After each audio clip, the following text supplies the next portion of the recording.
Assalamualaikum warahmatullahi wabarakatuh. Bertemu lagi di channel Belpas dan gua Andre bersama Pak Ustadz Sobarudin. Ya, di samping rumahnya di musola. Pak Ustadz, apa kabar Pak Ustadz? Alhamdulillah. Alhamdulillah baik. Subhanallah khair, alhamdulillah. Makasih Pak Ustadz udah datang ke musola nih.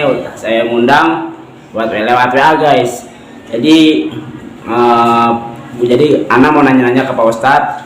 Masa-masa Pak Ustadz dulu jadi Ustadz, gimana sih caranya biar Ana siapa tahu bisa nurunin Pak Ustadz jadi Ustadz gitu. Awal-awal gimana Pak Ustadz? Silakan Pak Ustadz. Baik, saya ini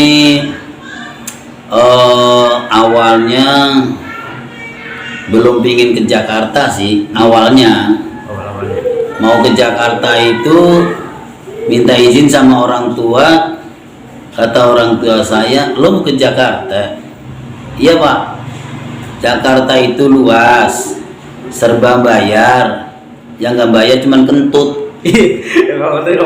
Nah, maksudnya tuh orang-orang bilang kencing aja 2000. Benar-benar. Bingung tuh saat itu. Gimana ya? Mau ke Jakarta bingung, tapi ke Jakarta pingin. Mau berangkat tunda lagi. Nah, setelah ada kompromi, orang tua mensetujui. Pesan orang tua sama guru saya. Waktu itu kan saya mencari ilmu di pondok pesantren Asasul Huda, ya, putra putri di Klawen, Kecamatan Bang, Kabupaten Batang, Pekalongan, Jawa Tengah. Tuh, berangkatlah tuh saya. Nah, di saat itu saya berangkat, itu pertama kali saya ada di Jalan Petamburan. Oh, Petamburan. Jalan Petamburan, di sana saya jual roti yang dipanggul. Oh, mau jualan roti juga ya? Jualan roti yang dipanggul. Habis sholat subuh saya keliling, ntar jam 10 pulang. Nah, nanti habis sholat duhur saya berangkat lagi sampai menjelang asar. Nah, kalau malam habis sisa saya kadang-kadang keliling, kadang-kadang enggak karena udah capek gitu. Ada pesan yang saya masih ingat dari orang tua saya. Boleh kamu ke Jakarta, kemana saja boleh. Cuman satu hal, kalau ingin berkah, ingin selamat, pekerjaan yang kamu jangan tinggalkan. Kalau yang lainnya boleh. Apa itu Pak? Kata guru saya juga seperti itu. Pesan kamu di mana aja boleh, tapi pekerjaan yang nggak boleh tinggal adalah sholat 5 waktu. Sesibuk-sibuknya apapun, kamu jangan tinggalin sholat 5 waktu. Mau sholat sendiri, mau sholat berjamaah gitu. Nah, alhamdulillah saya terjun di pabrik roti Jalan Petamburan kurang lebih ada 6,5 bulan. Nah, saya pada saat mau ke Jakarta bingung. Yang dipikirin bukan untung berapa, bukan hasil berapa, kerjaannya apa, tapi saya bisa sholat nggak sih? Apa saya nanti jauh dengan musola atau masjid? Alhamdulillah dengan izin Allah, antara pabrik roti sama musola itu paling 50 meter. Itu menjadi kegembiraan saya. Tapi Pak Ustadz, kalau di sini suka manggil Ustadz, itu udah jadi Ustadz atau gimana Pak Ustadz? Nah, itu sih cerita-cerita nanti belakangan ini kan lagi cerita masalah pertama kali. Nanti silakan saya ceritakan gitu ya. Setelah itu 6,5 bulan saya udahan karena apa? Saya saat itu mikir ya, nih kalau jualan roti begini terus kapan mau berkembang gitu. Akhirnya setelah 6,5 bulan saya pindah ke Cepete rumahnya. Oh, Cepete. Bergerak rame-rame. Sama keluarga ya? Enggak, sama teman diajak namanya ya Pak Yanto, orang Purwokerto. Kerjanya di proyek Blok M tuh, Blok M. Di situ saya Blok M, kalau kerja satu orang, tukangnya 3. Orang. Jadi begitu tukangnya belum datang, saya udah nyiapin bata dulu. 3 tempat itu saya siapin bata, saya ngadu segala macam. Jadi saya di Blok M itu kurang lebih 1 tahun ngadu, yang 1 tahunnya pegang acian karena sih pindah mandor. Gitu. Nah, setelah itu saya tidurnya di Cepete. Oh Cipete. Itu rumah dari mana atau gimana? Saudara? Di Cipete, satu kamar sama orang Banten waktu itu. Nah, karena saya nggak berani meninggalkan sholat, biarpun banyak orang di situ, saya datang ngambil air wudhu, sholat di situ. Oh iya. Ada di situ ada yang bilang, aduh, bau surga nih, katanya gitu. Bau surga. Memang mereka nggak pada sholat. Ya udah masing-masing urusan lah ya. Iya benar. Karena saya kewajiban, mau nggak mau saya sholat di situ. Nah, satu kamar itu 15 orang. Jadi badan saya dari kaki sampai kepala buat bantalan orang. Banyak juga ya. Sengsara banget kan saya, ya Allah. Nah, yang anehnya ini, kalau orang makan itu kalau tahatan, alhamdulillah kenyang. Ini begitu tahan, bukannya kenyang malah lapar. Gak tahu tuh nasinya diapain. Terbalik ya? Terbalik. Iya. Nah, malam-malam habis isya keliling cari musola. Cari musola, ketemulah Pak Haji rumahnya di depan masjid. Nah, saya bilang assalamualaikum. Waalaikumsalam, kata Pak Haji. Ini Bapak dari mana ya? Berdua kesini. Begini Pak Haji, saya ini ada di rumahnya Ece itu yang jualan nasi. Oh, lah terus kerja di mana? Blok M, ngapain? Kuli bangunan. Lah terus datang ke sini ngapain? Jadi gini Pak Haji, di situ kan satu kamar 15 orang, kadang-kadang 10. Badan saya buat bantalan orang-orang, kan saya sengsara banget Pak Haji. Nah terus saya mau tidur di sini aja, boleh nggak Pak Haji? Saya minta izin. Oh boleh aja, dikasih bantal, dikasih tikar, tidur di teras bukan di kamar. Syaratnya cuma satu, subuh buka pintu masjid. Tolong lu adzan, masalawatan undang jamaah. Saya bilang emang itu saya cintai, ada nama selawatan sebelum subuh. Itu kira-kira seminggu saya pindah ke Setiabudi. Oh Setiabudi. Ya kan, Setiabudi. Nah Setiabudi tetap kerjanya masih di Blok M. Alhamdulillah ketemu dekat musola lagi. Emang tujuannya sama musola dari dulu. Oh, iya, atau masjid. Nah kira-kira 100 meter dari kontrakan di Setiabudi. Begitu saya udah kira-kira setengah bulan saya kerja di Blok M, kata mandor gini, lu kenapa sih kalau kerja nggak pernah mau kelembur? Lu mau temen-temennya pada kelembur semua, sekali-kali kelembur kakinya makan pakai kaso. Ya ilaha illallah. Itulah perjuangan. Perjuangan Perjuangan deh, nggak cukup cuma tidur. Benar. Bodak doa sih boleh, tapi kerja keras harus. Perjuangan luar biasa di Blok M saya. Paku kaso gede banget. Diri sakit, duduk sakit. Diri sakit, duduk sakit. Waduh, astagfirullah. Udah, setelah dari Setiabudi, kaki saya udah saya obatin, alhamdulillah jadi sembuh. Pindahlah ke Blok P. Oh Blok P lebih yang sekarang apartemen Kintamani. Lu tahu? Tahu. Ngerti? Paham? Iya, deket kuburan. Oh dekat kuburan. Iya, di situ kuburan atas. Pindah Blok P. Nah, di situ saya kerja di Blok M. Begitu masuk ke Blok P, banjir. Waduh. Sepahak banjirnya, bingung. Udah anjing banyak. Banjirnya sering banget. Di situ banyak orang judi, orang mabok. Maksud semua lah ya. Pokoknya di situ dah, masya Allah. Semua guys di Blok P. Nah, iya. Gimana ya? Alhamdulillah dengan izin Allah, saya di Blok P itu biasa sebelum maghrib selawatan dulu. Selawatan ya. Adzan, udah lama-lama. Nah, dipanggil sama ketua musola, namanya Pak Eji, orang Cikampek. Oh, musola. Punya anak namanya Amir, sama Cenur. Nah, saya diajak kompromi, musyawarah, dan saya ditanya kerja di mana lo? Katanya ketua musola. Saya kerja di Blok M Pak Haji. Oh yaudah, sekarang gini aja, daripada lo ngontrak, lo tidur musola. Masalah makan, nyuci pakaian, baju lain-lain nanti biarin dah istri saya yang nyuci.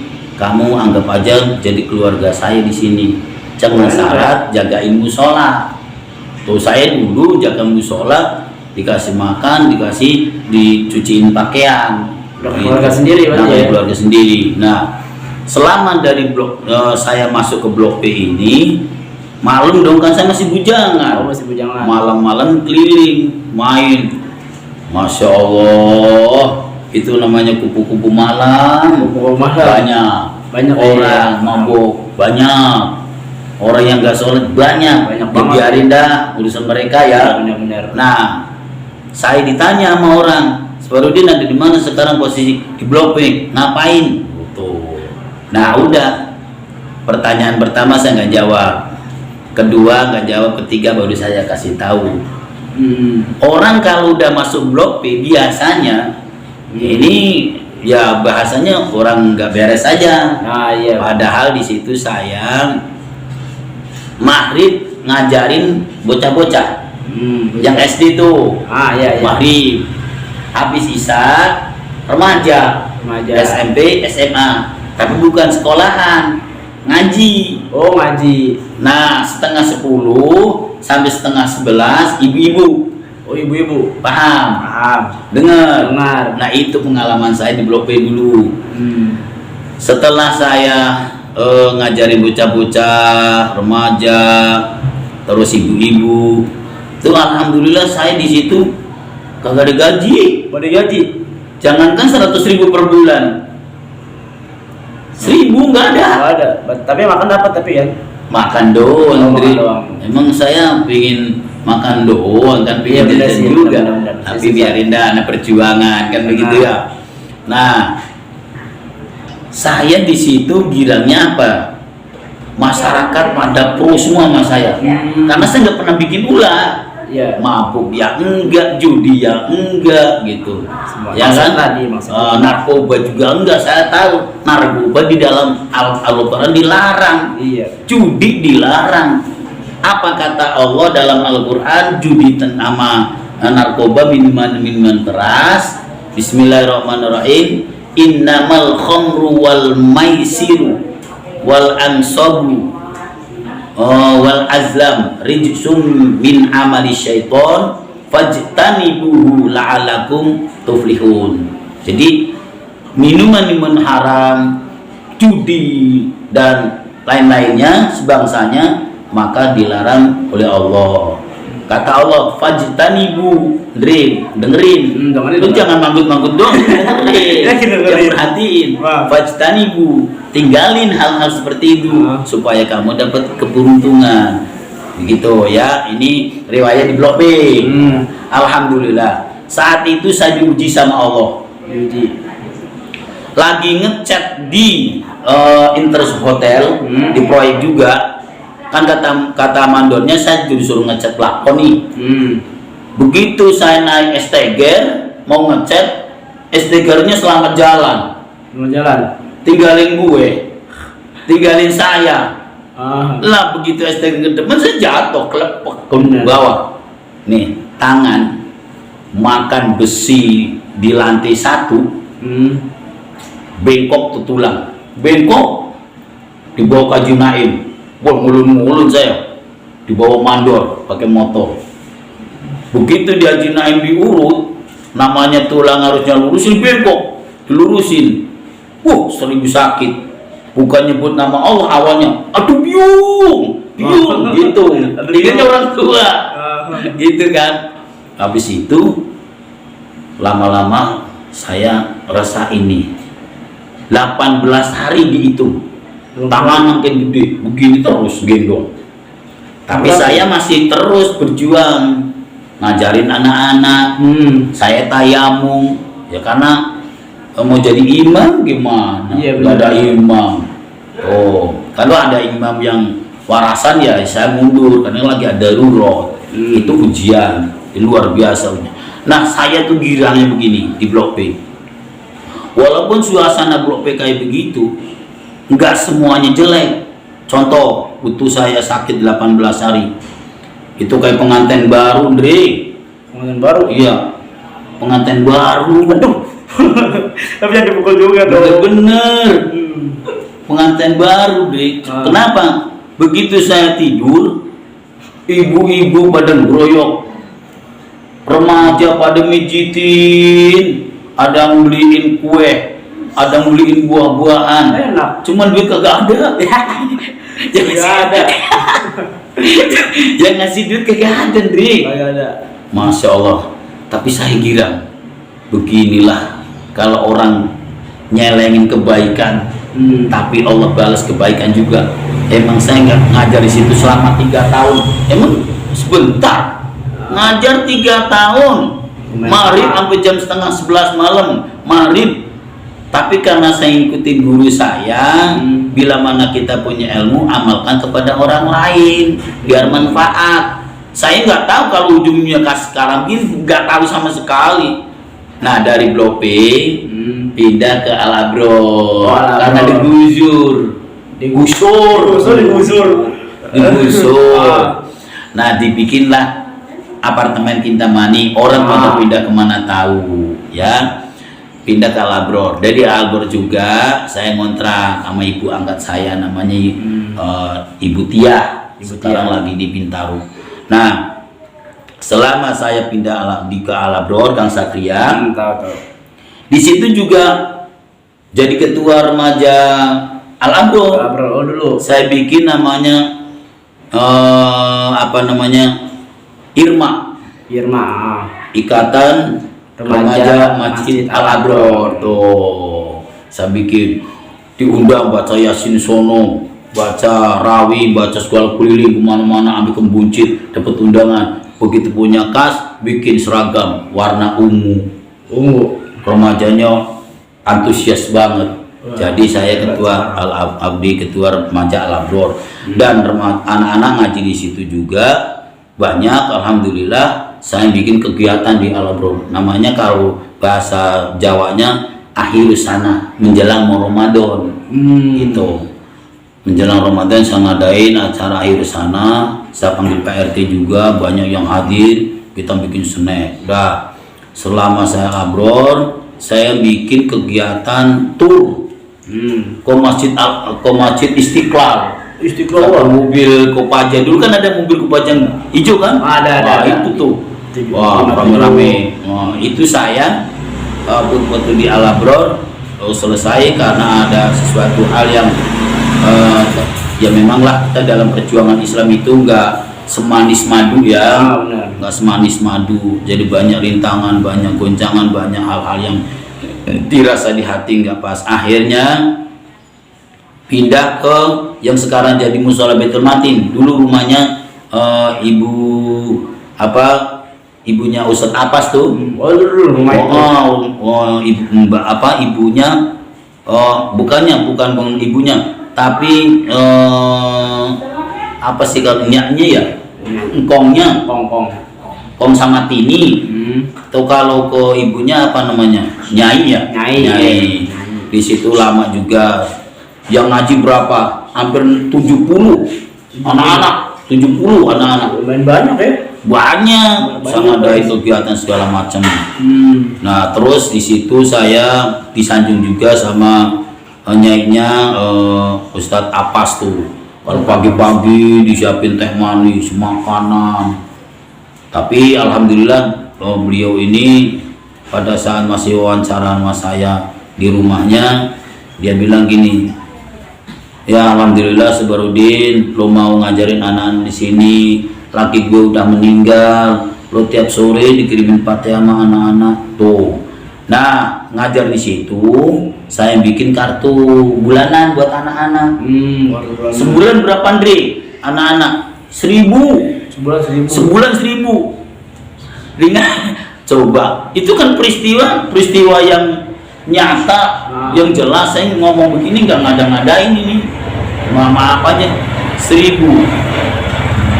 Begitu saya tarikin kartu bulanannya, ada yang 3 bulan kagak bayar, ada yang 2 bulan, ada yang bayar juga sih. Nah, artinya apa? Buat bantu perut saya. Dan saya kerja di proyek cuma berapa? Kerja proyek 2.500. Coba sehari 2.500, Bang. Kalau dihitung-hitung cukup nggak? Alhamdulillah sih zaman dulu ya kita mau naik mobil aja kan cuma 150 rupiah. Sudah masih zamannya Soeharto lah ya. Tapi sekarang intinya aja dah biar waktunya lama. Dulu kan musola Baitur Rahmi gimana sih dulunya? Nah, sekarang gini, setelah dari Baitul Matin kan saya belum cerita Baitur Rahim. Kok sampai sini kan bagaimana sih? Langsung aja intinya. Kita langsung pindah ke Baitur Rahmi. Iya. Oke. Saya nikah sama Ibu Nurjana itu tahun 1993.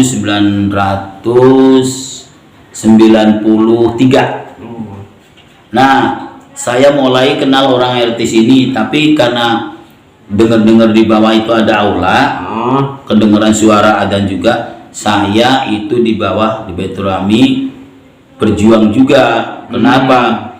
Ngajarin bapak-bapak. Bapak. Contohnya kayak Kong Herman, Ki Atma, Pak Sar'an, Haji Arin, itu kan dulu jadi murid-murid saya itu. Jadi banyak kan kalau lagi belajar sholat nih buat bapak-bapak, saya suruh sujud-sujud, saya suruh ruku-ruku, saya suruh duduk-duduk. Walaupun orang tua pada nurut karena saya ngajarin tentang sholat yang bagus bagaimana. Nah, jadi saya ngajar di situ. Terus dari aula lama-lama jadi musola. Nah, setelah jadi musola, cuman begini, mohon maaf Bang Andri, saya itu tipe bukan ustadz sebenarnya. Tapi banyak manggil ustadz itu. Nah, itu mungkin Allah yang dorong kali ya. Ada manggil ustadz dan Pak Haji. Karena apa? Saya ini orang bodoh, masih banyak kekurangan. Tapi pantaskah saya dipanggil ustadz? Ngeri, merinding saya dipanggil ustadz. Jadi saya tuh kayaknya kalau dipanggil ustadz tuh, masya Allah, belum bangga banget. Mendingan Mas Sobarudin aja dah, enakan begitu ya. Nah, udah namanya panggilan orang itu kan saya, yang penting saya nggak minta bang. Ya kan, lu kalau manggil gue ustadz, gue jadi imam, gue ngisi khotib enggak kan? Cuman orang-orang aja manggil saya ustadz. Padahal digali ilmunya mah ya nggak ada apa-apanya deh, bener. Nah, setelah saya pegang Baitur Rahmi kurang lebih mungkin ada 20 tahun dari mulai Allah sampai terpilihnya saya menjadi ketua musola Baitur Rahmi. Nah, akhirnya lama saya udah nikah sama Bu Nurjana ini tahun 1993 sampai sekarang alhamdulillah udah punya anak 4. Yang pertama Ahmad Solihuddin, yang kedua Nurul Amalia, yang ketiga Uswatun Hasanah udah meninggal, yang keempat Basyar yang suka ikut konten sama si abang ganteng tuh, Cireges sama dia. Kemarin aja waktu di Kampung Sawah tuh di Tangjet sono, saya lihat juga, lu tumben amat gesit, bilang gitu. Iya dong, begitu pinter lah gitu kan. Nah, jadi intinya begitu, Ndri. Jadi tidak ada orang mempunyai kesenangan, kebahagiaan tanpa kerja keras dulu dari awal. Kerja proyek saya oke. Ngamen pernah, ngaku jalan raya 5 tahun. Sampai tiap minggu jatah spion makan diri saya. Kerja campur jalan raya sampai tabrak mobil di depan Kapolda 2 kali masuk ke rumah sakit. Itu Bendungan Hilir. Sampai saya kontraknya di RT 10 pernah. Jadi tidak ada orang ujuk-ujuk punya duit, punya HP, punya motor, punya mobil, bikin rumah tanpa ada perjuangan lebih terdahulu. Benar-benar. Kata Oma Irama apa tuh? Berjuang apa yang pasti tentu ada, tapi jangan lupa perjuangan dan disertai doa. Begitu kan? Aduh, iya kan. Sampai sini aja dah guys. Ya, oke. Mohon maaf ya Dri, kalau kawan-kawan semuanya, kalau barangkali ucapan saya ini ada sedikit ria atau pamer, memang perjuangan begitu. Terima kasih, mohon maaf kalau ada hal-hal yang kurang berkenan. Bagi orang-orang seantir mau mendengarkan cerita saya, itulah kenyataan saya. Ya alhamdulillah sekarang Allah sudah kasih ya panjang umur, sudah kasih listrik, anak, rumah, motor, rezeki alhamdulillah berkah. kuncinya deketilah Allah Subhanahu wa ta'ala. Terima kasih. Assalamualaikum warahmatullahi wabarakatuh. Waalaikumsalam. Jadi itu aja tentang waktu masa muda ya. Masa mudanya sampai sekarang udah punya anak 4 ya, semoga Bapak Bardin semoga dikasih kesehatan, Amin, amin. dan dilancarkan rezekinya, Amin, amin. dan Basar bisa pintar juga konten YouTube Juga, sekolah ya. juga ya, terutama kan sekolah dan berbakti kepada kedua orang tua. Siap. Kalau bikin konten itu mah gampang lah, Ya. jadi berbakti kepada kedua orang tuanya. Sampai sini aja guys, wassalamualaikum warahmatullahi wabarakatuh. Waalaikumsalam.